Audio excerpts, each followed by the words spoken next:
कारण पहिले हा फील त्या NH66ला सुद्धा यायचा, पण जशी जशी डेव्हलपमेंट होत गेली, रस्ते बांधणीची कामं चालू झाली, मग ती झाडं तोडली गेली, त्याच्यामुळे तो आता फील येत नाही. अक्षरशः सावली सुद्धा मिळत नाही.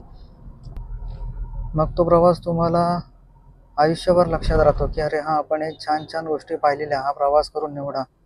आणि त्याच्यासोबतच्या बऱ्याच गोष्टी, बऱ्याच आठवणी आपल्यासोबत राहतात. समोर बघा ST आणि समोर टेम्पो, काय चाललंय दोघांचं. त्याच्यात ॲम्ब्युलन्स,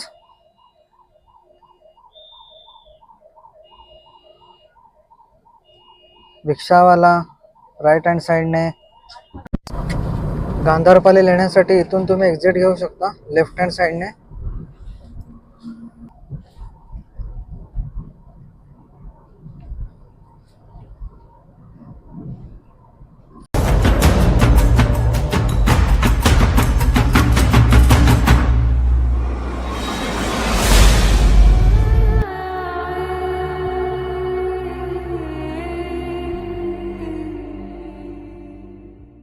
नमस्कार मंडळी, जय शिवराय, जय शंभूराजे.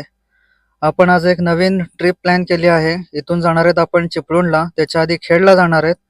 खेडला आपला एक फॅमिली फंक्शन आहे, ते अटेंड करून पुढे चिपळूणपर्यंत तुम्हाला ही पूर्ण राईड एन्जॉय करता येणार आहे.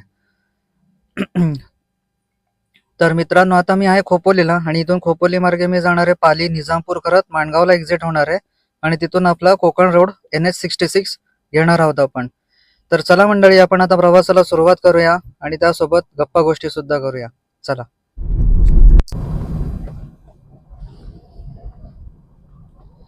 मंडळी, आपण आता पाली फाटा सोडला आहे मागे आणि पाली रोडला लागलो आहोत. इथून आपल्याला माणगाव, म्हणजे आपण निजामपूर मार्गे जाणार आहोत. तर इथून माणगाव आहे 72 किलोमीटर, म्हणजे 1 तास 45 मिनिटं लागतील आपल्याला.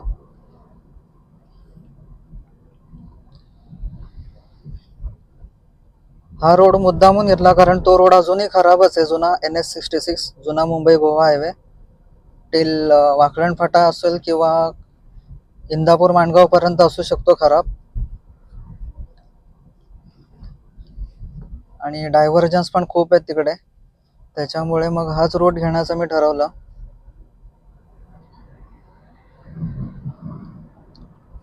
मगाशी सांगितल्याप्रमाणे आपल्याला पहिले खेडमध्ये जायचं आहे, त्याच्यानंतर तिथलं फंक्शन झाल्यावरती आपण पुढे चिपळूणसाठी कंटिन्यू करू. त्याच्यामुळे तुम्हाला एक पूर्ण रोड ट्रिप पाहायला मिळेल. तुम्हाला रोड अपडेट्स मिळतील, कुठपर्यंत काम झालंय माणगावपासून पुढे आणि रस्त्याची स्थिती काय आहे सध्या.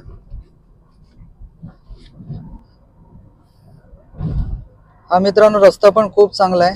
दोन्ही साईडला झाडी, निसर्गातून हे वाट आपल्याला घेऊन जाते, त्याच्यामुळे इथून जाताना खूप छान वाटतं. कारण पहिले हा फील त्या NH66ला सुद्धा यायचा, पण जशी जशी डेव्हलपमेंट होत गेली, रस्ते बांधणीची कामं चालू झाली, मग ती झाडं तोडली गेली, त्याच्यामुळे तो आता फील येत नाही. अक्षरशः सावली सुद्धा मिळत नाही. जर तुम्ही उन्हाळ्यातून प्रवास करत असाल आणि जरा म्हटलं बाजूला थांबावं, बाईकवर असाल, तर ते सुद्धा तुम्हाला मिळत नाही. पण तुम्हाला इथून जर जाणार असाल तर तुम्हाला नक्की झाडं पाहायला मिळतात, तुम्हाला सावली सुद्धा मिळते. तर आपल्या आयुष्यात झाडं किती इम्पॉर्टंट आहे हे आपल्याला उन्हाळा सीझन चालू झाल्यावरतीच कळतं. आणि रस्ता खूप चांगला आहे, ट्रॅफिक कमी, रस्ता खूप चांगला आहे, सिमेंट कॉन्क्रीटचा रस्ता आहे. हे बघा मित्रांनो, असे नजारे तुम्हाला एन्जॉय करायला मिळतात. पावसाळा नाहीये तरी सुद्धा सावली आहे आणि असे वळणावळणाचे रस्ते. बट बी केअरफुल, वळणावळणाचे रस्ते आहेत, त्याच्यामुळे मागे सुद्धा मी तुम्हाला सांगितलं होतं की हाच रस्ता तुम्ही कोकणात जायला वापरू शकता, तसंच पुण्याला सुद्धा जायला वापरू शकता. ही पुढची गाडी आहे ती पुणा पासिंग आहे, म्हणजे तो तामिणी घाटातून जाणार आहे.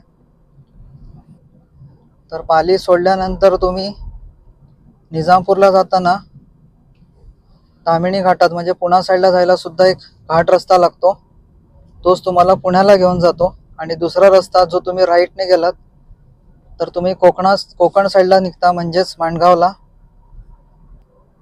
त्याच्यामुळे हा रूट खूप महत्त्वाचा आहे दोन्ही साईडच्या लोकांसाठी.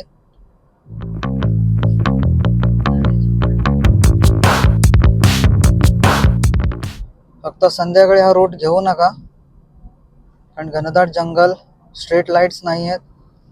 बट पालीच्या पुढे खूप घनदाट जंगल आहे, ते तुम्हाला आता पुढे पाहायला मिळेलच.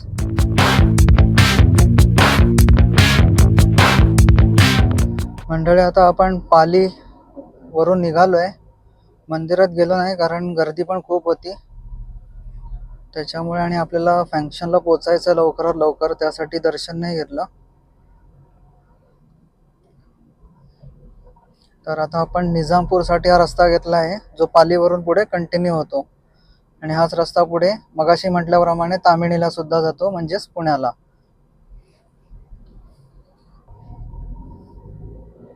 बल्लाळेश्वरला कधी आलात दर्शनाला तर जर तुम्हाला तिथे राहायची इच्छा असेल तर तिथे बरेच भक्तनिवास सुद्धा आहेत आणि प्रसादालय सुद्धा आहे. जर तुम्हाला प्रसाद घ्यायचा असेल, महाप्रसादाचा लाभ, तर तिथे प्रसादालय सुद्धा आहे.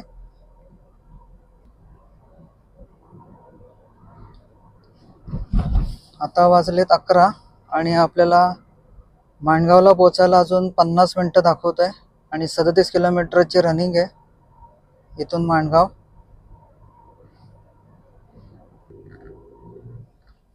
आपण लास्ट टाइम हा रोड घेतलेला गणपतीच्या आधी, जवळजवळ 15 दिवस आधी आलेलो आपण इकडे. म्हणजे आपण पूर्ण इथून कराड केलेला, कराडवरून कोल्हापूर आणि कोल्हापूरवरून परत कराडला येऊन आपण कुंभारली घाट केला होता आणि कुंभारलीवरून चिपळूणला आलेलो आपण, आणि चिपळूणवरून रिटर्न आपण मुंबई जर्नी केली होती. तेव्हा आपण हा लास्ट व्हिडिओ इथला बनवलेला होता, चिपळूण ते मुंबई. त्याच्यानंतर आत्ता आपण प्रवास करतोय डिसेंबरमध्ये. जवळजवळ 4 ते 5 महिन्यानंतर आपण पुन्हा प्रवास करतोय. तर नक्कीच हा व्हिडिओ तुम्हाला खूप उपयुक्त ठरणार आहे. रोड अपडेट्स माझ्या मते मोस्टली तर माणगाव ते लोणेरे थोडाफार रस्ता अजूनही खराबच आहे, पण महाड ते पुढे रस्ता खूप चांगला आहे टिल संगमेश्वर. आणि बरं, संगमेश्वर ते लांजा खूप रस्ता खराब आहे.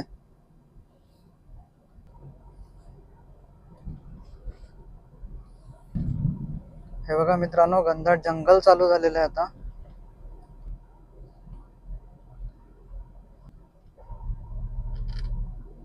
गाडी चालवताना इकडे खूप सावधानतेने गाडी चालवा मित्रांनो, कारण खूप वळणावळणाचे रस्ते, चढ उतार आहेत. पण रस्ता एक नंबर आहे मित्रांनो.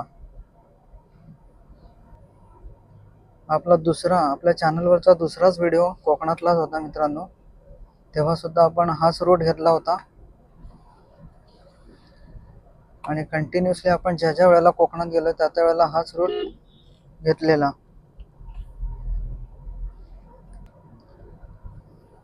जोपर्यंत तुम्ही वरती अशा चढावावरती येत नाही आणि थोडेसे उतरायला लागत नाही, तोपर्यंत तुम्हाला काहीच आयडिया येत नाही. बघा आता मित्रांनो, सरळ रस्ता उतरतोय का कुठे वाकडा टर्न आहे, काही कळत नाही.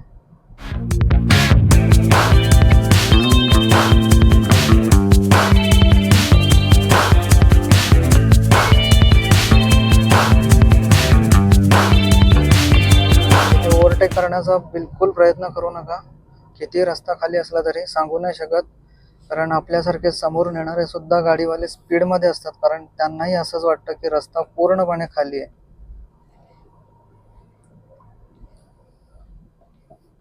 आणि इथे टर्नला बघा, प्रत्येक ठिकाणी टर्नला एक पूर्ण कंटिन्यू लाईन केलेली आहे त्यांनी, व्हाईट कलरची पट्टी, म्हणजेच ती दर्शवते की तुम्ही इथे तो साईड काढू शकत नाही, ओव्हरटेक करू शकत नाही. आणि जिथे डॉट डॉट दिलेले आहेत बघा, एक लेंथ दिलेली मध्ये कट करून, तिथे तुम्ही साईड काढू शकता. पण टर्नला त्यांनी पूर्ण कंटिन्यू पट्टी केलेली आहे.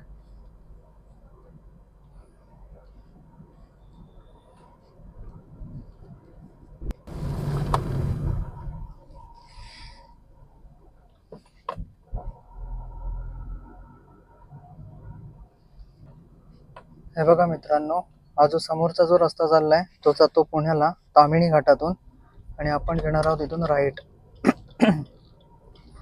फॉर निजामपूर माणगावसाठी. आता इथून आहे आपल्याला 20 मिनिटावरती माणगाव. 14 किलोमीटरची रनिंग आहे.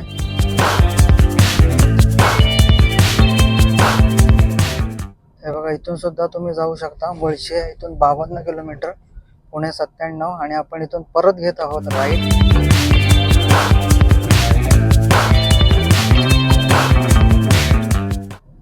या रोडने येताना कम्फर्ट किती आहे बघा मित्रांनो. कुठे ट्रॅफिक नाही, रस्ते अगदी एकदम छानपैकी मक्खन, खड्डे नाहीत. थोडासा लांब पडतं त्या NH66 पेक्षा, म्हणजे ते नागोटणे वगैरे करत येण्यापेक्षा, पण कम्फर्ट खूप आहे या रोडला. तुम्हाला हेडेक नाही आहे इथे कुठल्याही पद्धतीचा, ना ट्रॅफिक ना खड्डे.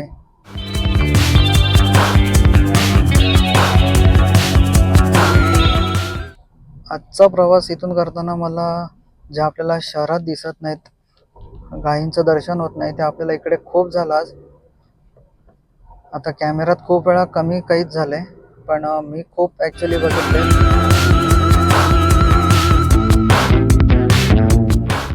मित्रांनो, आता मगाशी बघितल्यापासून मुळशी गाव, त्यापासून वाटायला लागलं आता मुळशीला पण जाऊन येऊया. असं नवीन नवीन नवीन काय जेव्हा बघतो की वाटतं लगेच जाऊन यावं. तर नक्की करू आपण मुळशी डॅम. फक्त ना आपली इच्छा पाहिजे, नवीन नवीन गोष्टी पाहायची, नवीन नवीन तिथला इतिहास जाणून घ्यायचा, नवीन नवीन गोष्टी एक्सप्लोअर करायच्या, मग ते इच्छा आपोआप पूर्ण होतात. सर्वात महत्त्वाची म्हणजे तुम्हाला ड्रायव्हिंगची क्रेज असायला हवी.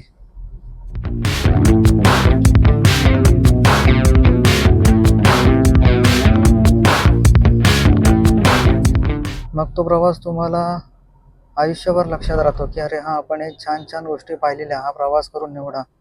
आणि त्याच्यासोबतच्या बऱ्याच गोष्टी, बऱ्याच आठवणी आपल्यासोबत राहतात. वा मित्रांनो, मस्त रस्ता आहे हा. घनदाट झाडीतून आता हा रस्ता जातोय. वेडी वाकडी वळणे, चढ उतार. हा एक्सपिरियन्स खूप येईल तुम्हाला ह्या रस्त्याने येताना.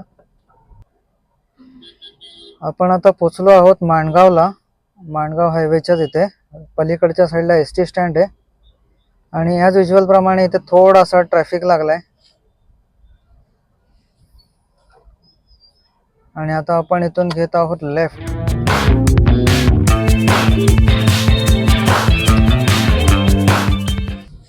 Yes, welcome to NH66.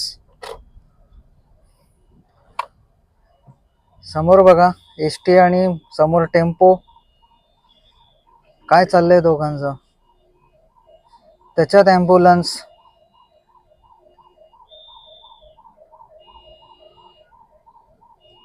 रिक्षावाला right hand साईडने.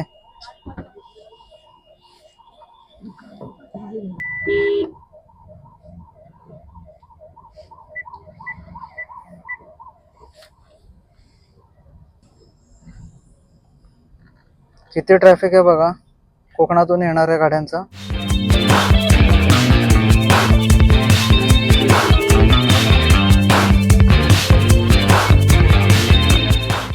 बरीच मोठी रांग आहे. हा जो ट्रॅफिक आहे याला बायपास करण्यासाठी आपण एक गेल्या वेळेला गणपतीच्या आधी जेव्हा आलेलो ना इकडे, त्यावेळेला एक व्हिडिओ टाकलाय, त्याच्यामध्ये मी शॉर्टकट दाखवले लोणेरेवरून हा पूर्ण ट्रॅफिक बायपास करण्यासाठी. तो नक्की पहा. मी पहिल्या व्हिडिओच्या 5 मिनिटाच्या याच्यामध्ये वरती आय बटनमध्ये लिंक टाकेन, तो जाऊन नक्की चेकआउट करा. भयानक ट्रॅफिक आहे ही. बघा कुठपर्यंत आले, ज्या माणगाव स्टँड पासून चालू झाली ती आतापर्यंत आहे इथे. हा कधीपर्यंत ट्रॅफिक राहील माहिती तुम्हाला, जोपर्यंत तो बायपास नवीन तयार होत नाही ना तोपर्यंत हा ट्रॅफिक असाच राहणार. कारण इथले रोड नॅरो आहेत आणि विकेंडला जाणारे येणारे पण तेवढेच असतात. आणि माणगाव म्हणजे मेन स्टेशन आहे. तुम्ही श्रीवर्धन, दापोली वगैरे ह्या साईडला सुद्धा इथूनच जाता, किंवा कोकणात गोवा त्या साईडला जाणारे पण इकडूनच असतात. त्याच्यामुळे हा ट्रॅफिक इथे असाच असणार जोपर्यंत बायपास तो होत नाही नवीन तोपर्यंत. तर मंडळी, आपण आता माणगाव सोडून चांगल्या रस्त्याला लागलो आहोत. NS66 तो जो होता निजामपूर पर्यंत जो आपण घेत आलेला तो SH96 होता तो. आता आपल्याला खेडला पोहोचायला आहे. 77 किलोमीटरची रनिंग करायची आणि 1 तास 12 मिनिटं दाखवत आहे. आणि स्पीड लिमिट आहे आपली आता 80 ची. मी 80 ला क्रूज करतोय.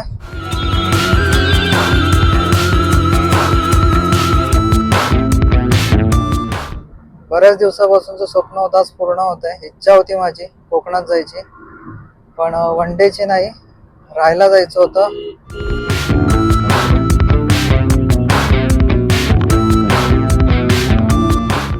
हा लोणेरेचा घाट जो पूर्वी बराच असा उंच होता तो आता कमी झालाय हाईटने.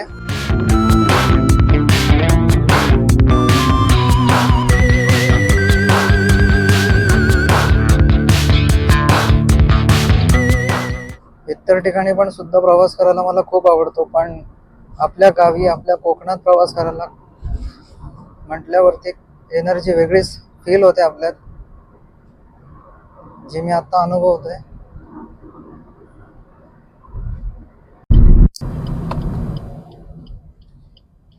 हा बघा, रोडचं काम चालू आहे त्याच्यामुळे पहिला डायव्हर्जन लागलाय आपल्याला कोकण हायवेला.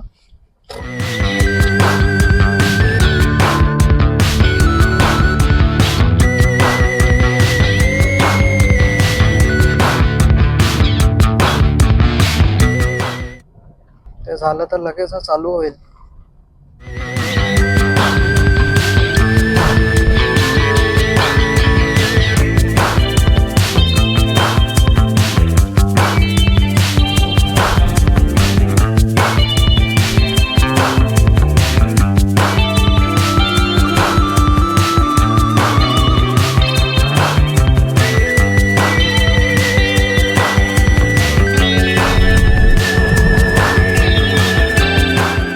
लोणेरे मागे सोडलंय आणि परत चांगला रस्ता चालू झालाय हा.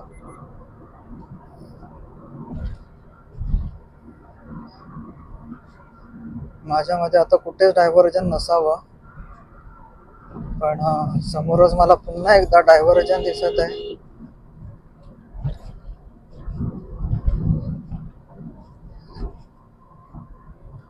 एक लेनचं काहीतरी काम चालू आहे. हो, मेंटेनन्सचं काम चालू आहे पुन्हा एकदा. रस्ता अजून पूर्ण झाला नाही आणि यांचे परत मेंटेनन्सची कामं चालू झाली.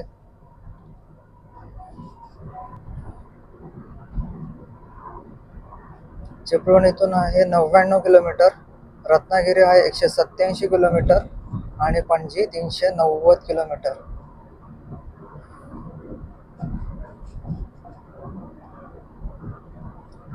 आता आपण हळूहळू वीरच्या इथे आलोय, वीर, आणि हळूहळू आपण आता पोहोचतोय महाडच्या जवळ.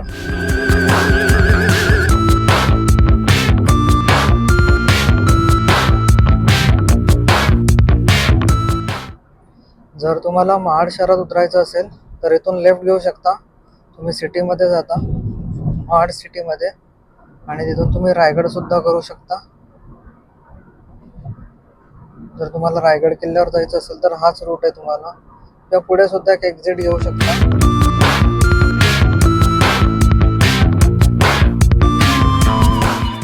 आपण महाड मध्ये आता म्हणजे पोहोचलेलो आहोत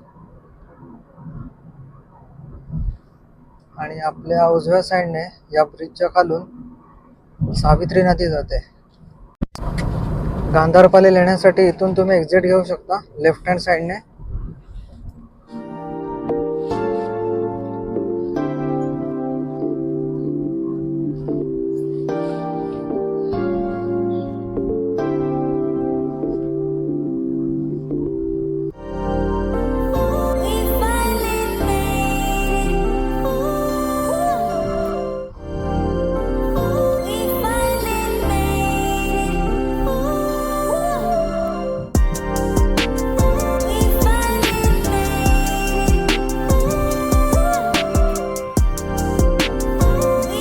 रस्ता असूनही खूप मक्खन आहे मक्खन. असाच रस्ता पुढे पण झाला पाहिजे लवकरात लवकर. हातखंबा वगैरे त्याच्या पुढे लांजा वगैरे, कारण लांजापर्यंतच प्रॉब्लेम आहे. संगमेश्वर टू लांजा हा सर मधला जो पॅच आहे तो खूप खराब आहे. खूप म्हणजे खूप वर्स परिस्थिती त्याची. तर लवकरात लवकर तोच तयार झाला पाहिजे. हे बघा, इथून सुद्धा तुम्ही महाडसाठी एक्झिट घेऊ शकता. रायगड फोर्टला जायचं असेल तरी सुद्धा इथून तुम्ही एक्झिट घेऊ शकता.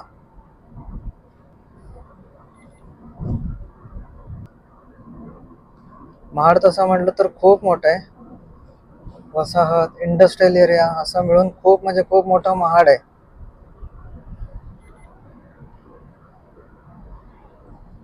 जेव्हा इथे या रस्त्याचं काम चालू होतं तेव्हा पण मी गावी जाताना या रूटने न जाता या महाडमधूनच एक रस्ता जातो आतून गावातून, तिथून मी गाडी घेऊन विणेरे मार्गे नातूनगरला म्हणजेच खेडला बाहेर पडलो होतो. तो रस्ता पण खूप चांगला आहे. फक्त मध्ये मार्केट वगैरे लागतं, तर दिवसा तिथे सांभाळून गाडी चालवावी लागते. देन तुम्ही जसे ते बाजारपेठ वगैरे सोडता त्याच्यानंतर खूप सुसाट चांगला रस्ता आहे. घाट आहे मध्ये, पण तो तुम्हाला सरळ सरळ नातूनगरला खेडमध्ये नेऊन सोडतो.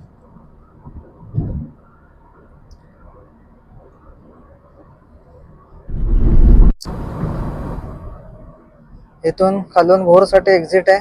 तुम्हाला तो सुद्धा पुण्याच्या थोडंसं पुढे एक्झिट करतो, पण छान व्ह्यू दिसतो. तुम्ही मागे पण मी सांगितलं होतं, भोरच्या मध्यावरती गेल्यावरती तुम्हाला तिथून रायगडाचं दर्शन घडतं.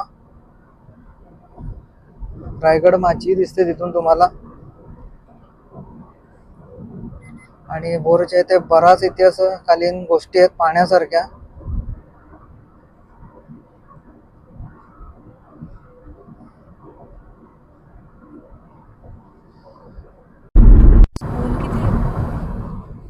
तर मंडळी, आपण आलो आहोत पोलादपूरला, आणि पोलादपूरसाठी इथून तुम्ही एक्झिट घेऊ शकता जर तुम्हाला महाबळेश्वर पाचगणीला जायचं असेल तर.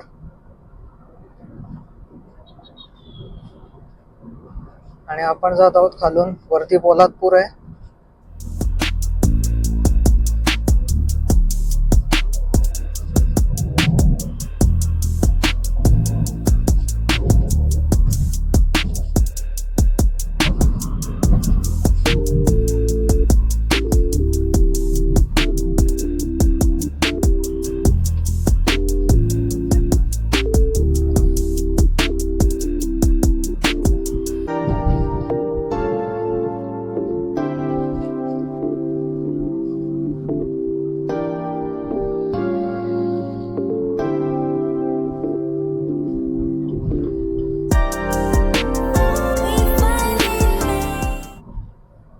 आता आपण बरोबर 30 मिनिटांमध्ये पोहोचणार आहोत खेडला.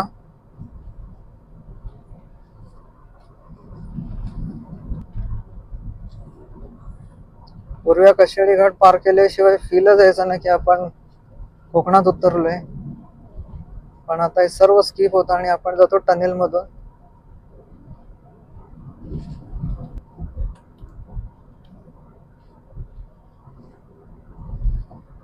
पूर्वी खूप मजा यायची हा वळणावळणाचा रस्ता कशेडी घाट पार करताना.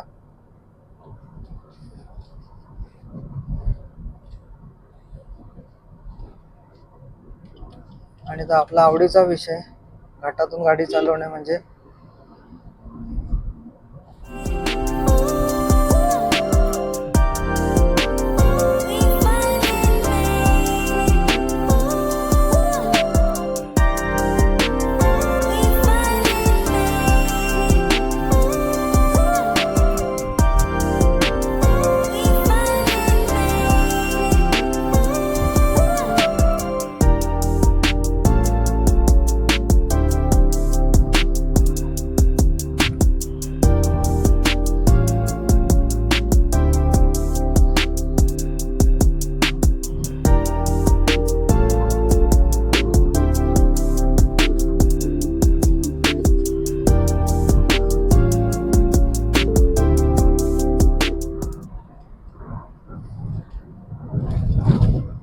किती फक्त 1 का 1.5 मिनिट असेल.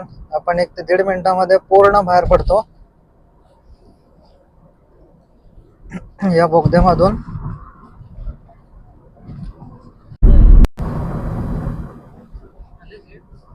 तर मंडळी आपण आता खेडमध्ये आलो आहोत. तर मी इथलं आता माझं फंक्शन आटपून घेतो आणि मग भेटतो तुम्हाला पुन्हा एकदा आणि आपण चिपळूण पर्यंतचा प्रवास पुढे कंटिन्यू करूया.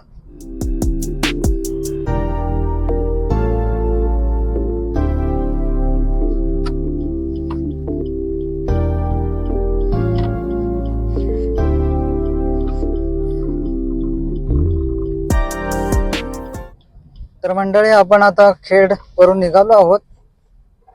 कार्यक्रम आटपून आता वाजले संध्याकाळचे 4 आणि आपण चाललोय चिपळूणच्या दिशेने आणि आपण मूळ रस्त्याला आलेलो आहोत. NH66 Mumbai Goa highway.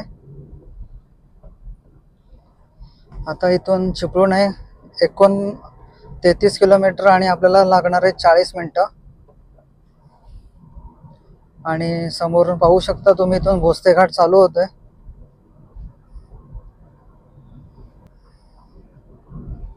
बरेच वर्षांनी भरणे नाका मला पाहायला मिळाला खाली, नाहीतर आतापर्यंत जेव्हा चिपळूण आणि लांजाला गेलो त्यावेळेला वरतूनच गेलो ब्रिजवरून.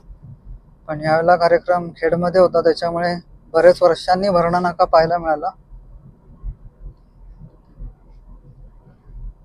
बराच फरक पडलाय भरणे नाकामध्ये. पूर्वी आठवते एसटी सुद्धा जायची आतमध्ये. आणि हा बघा आयकॉनिक टर्न, हा पूर्ण चढणावरती जागेवरती टर्न आहे हा.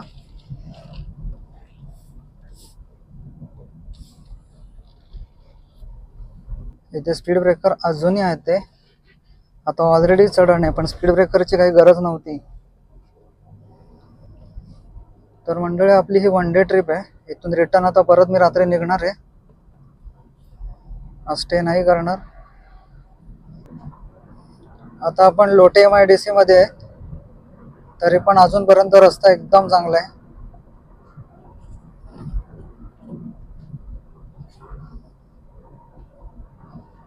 कुठे काहीच खड्डे नाहीत, एकदम प्लेन रस्ता आहे मक्खन. आणि आता परशुराम घाट चालू होईल.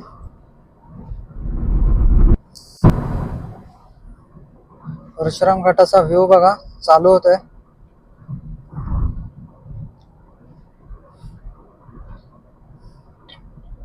पहिले खूप छान वाटायचं. परशुराम घाट जे जुना होता, आपण जेव्हा दुसरा व्हिडिओ केला होता त्यावेळेला आपण येतानाचा व्हिडिओ केलेला आहे. इथे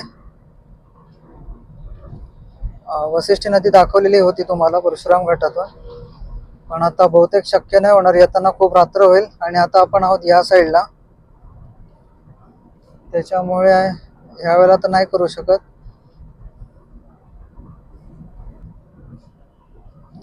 इथे पाहू शकता परशुराम मंदिरला जाण्यासाठी रस्ता आहे. हा जो समोरून तुम्हाला रस्ता वरती जाताना दिसतोय तो परशुराम मंदिरात जातो.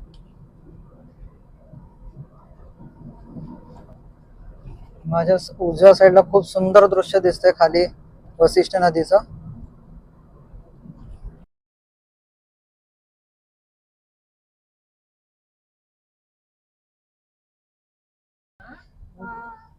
तर मंडळी आपण आलो आहोत आता बहादूर शेख नाक्याला चिपळूण मध्ये.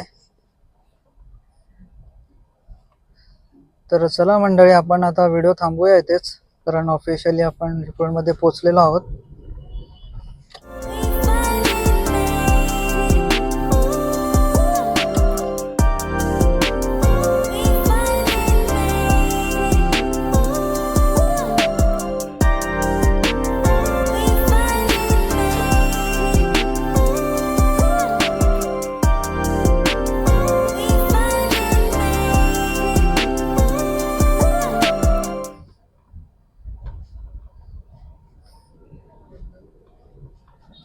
तर मंडळी मी आता पोहोचलोय चिपळूण मध्ये आणि आता ही आपली जर्नी इथेच थांबवत आहे. आता वाजले संध्याकाळचे 5 वाजायला 10 मिनिटं बाकी आहेत. तर आपण हा व्लॉग आता इथेच थांबवत आहोत. ही जर्नी इथेच कंप्लीट करत आहोत. मी आता इथून परत परतीचा प्रवास चालू करणार आहे थोड्या वेळाने. तर मंडळी, तर पुन्हा भेटूया एका नवीन व्हिडिओमध्ये, एका नवीन जर्नीमध्ये. तोपर्यंत काळजी घ्या आणि सेफ ड्रायव्हिंग करा. तर चला मंडळी, बाय बाय.